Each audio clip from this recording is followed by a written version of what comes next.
I would get emails from Betsy Folwell on the regular.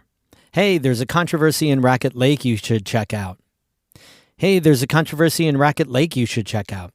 There's someone you should profile in Tupper. Hey, did you know this thing is happening in Anchiota? She was that kind of journalist, sharing leads with a younger, more inexperienced reporter. Betsy Folwell had countless of these relationships in journalism and out, all over the region. Following her death over the weekend, we talk with the people who knew her best on today's Story of the Day.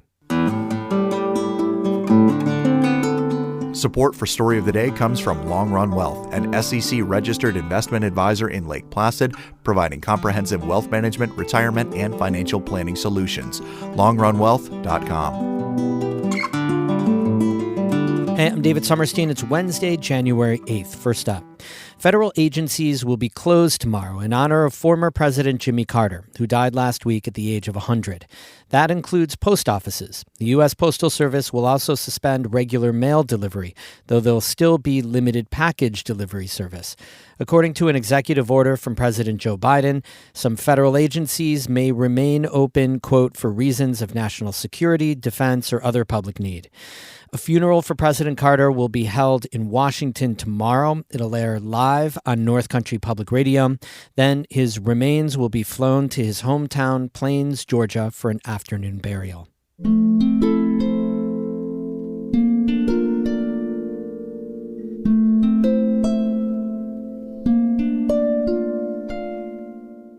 The Adirondacks lost a leading journalist and community advocate last weekend.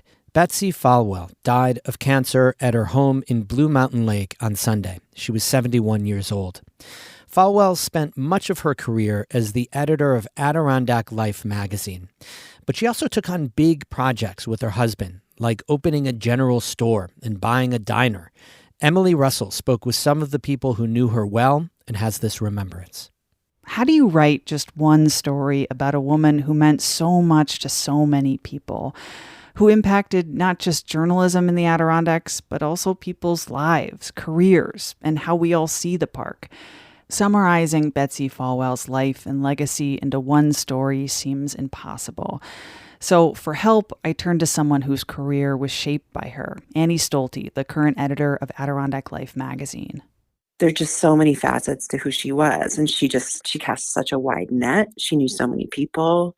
It's tough, but I mean, from my perspective, she was Adirondack Life magazine. Folwell moved to the Adirondacks when she was 23 years old. She and her husband, Tom, settled in Blue Mountain Lake. She worked at the museum and later the Adirondack Lake Center for the Arts. She also began volunteering for Adirondack Life, proofreading articles for the magazine. Its editor at the time, Christopher Shaw, says it was clear that Folwell was smart and driven. So he devised a plan to get her to come work for him.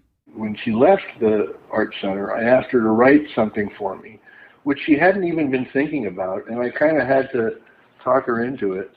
And the piece turned out to be as great as I knew it would be, and when I asked her to come to work for me, I had to talk her into that too. Folwell started as the assistant editor in 1989. She then took over for Shaw as editor and later served as the magazine's creative director and publisher. Every person I talked to for the story says Folwell's greatest strength was her ability to connect with people. Writer Amy Godine says Folwell defined the park through the people and the communities she knew so well. She didn't carry around a map in her head. She carried around her knowledge of the people who lived in Blue, who lived in Old Forge, her friends in North Creek, her friends in E-Town. Folwell filled the magazine with those stories of business owners, of trappers, teachers, immigrants, all of the people who make the Adirondack Park what it is. She also wrote extensively about her own wild adventures and her deep knowledge of the park. Folwell and Godine co-authored a few books about the Adirondacks and spoke on panels together. I would have these labored presentations. She would just speak in her quiet, intimate way off the cuff. And she had people in the ball of her hand. I was just green with wonder and envy at what a natural, easy presenter she was. She was terrific. Folwell edited Adirondack Life magazine for decades. She worked with accomplished writers, people like Bill McKibben, who described her as uniquely committed to the human aspect of the Adirondacks. She was as devoted to its communities and their economies and their schools and their arts as she was to the views from the top of Blue Mountain or the sunset across Udawana or Eagle Lake. 25 years ago, Folwell began transitioning away from the magazine. That's when she started working with and mentoring her successor, Annie Stolte. Her way of teaching me about the Adirondacks was to send me out of the office. And she'd say, just go drive around. Hike this mountain, meet these people, go to this event, observe, participate, and then write about it. In other words, she'd say, go live this place. And that's what she did. And that's how you get to the heart of this place. Folwell's focus on Adirondack communities stretched beyond journalism. She and her husband, Tom, saw gaps in their own community and tried to fill them. Most recently, they bought an old diner car and brought it up to Blue Mountain Lake, which is now Chef Daryl's Diner. The two also ran the local general store decades earlier. Here's Folwell speaking about it with NCPR back in 2009. So we were there 7 days a week in the heart of town. Tom was the butcher, cutting meat using a book that had an overlay of pages on how to cut a rib roast out of a cow. And I managed produce, and it was such an education. Folwell took on other big projects as well, like reviving the Indian Lake Theater, helping establish the Adirondack Center for Writing, and serving on the board of the Adirondack Land Trust. A few decades ago, Folwell lost most of her eyesight. She had to make big changes in her life, and she documented some of that for NCPR in 2005. It's hard not to see yourself in a different light if you've acquired a disability as an adult. If you're used to doing things a certain way and being independent, and then suddenly that independence is a different kind of thing. It's a matter of not being afraid to ask for help. Over her decades in Blue Mountain Lake, Folwell built deep friendships. Former NCPR news director Martha Foley met Folwell around the time she first moved to the park. I was drawn to her because she was just fun and a great conversationalist and a really, a good friend. I asked everyone I talked to how they would define Betsy Folwell's legacy in the Adirondacks. As a longtime friend, Foley says her death is a big loss.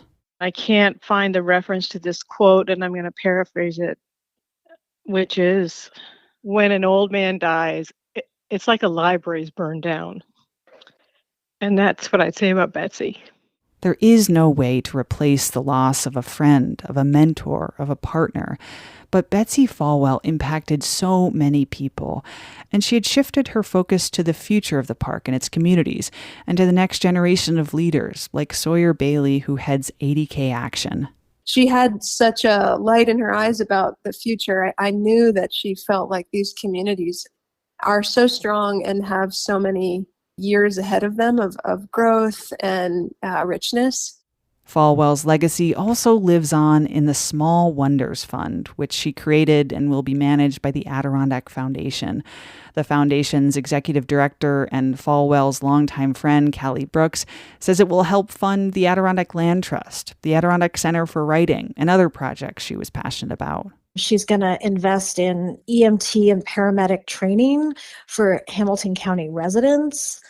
She's very involved with this effort to restore the Tuscarora steamboat in the community. So, she's just somebody who's always thinking about what is special about this place and how can I help bring that forward so it's even better.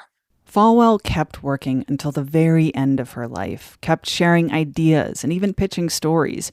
Adirondack Life editor Annie Stolte says Folwell had 4 more stories she planned to work on for the magazine. So even though she was sick and she was going through so much, she was still thinking of what she wanted to write about, and we were still discussing pieces. And, I look at the storyboard and her name is still there. From her first day in the park to her last, Betsy Folwell remained deeply devoted to this place. And her legacy lives on through her written words, through her community work, and through the people who knew her. Emily Russell, North Country Public Radio. We have more news all the time on our website, ncpr.org. Music today by Martha Gallagher of Keene and Tim Ellifritz of Johnsburg. I'm David Summerstein, North Country Public Radio.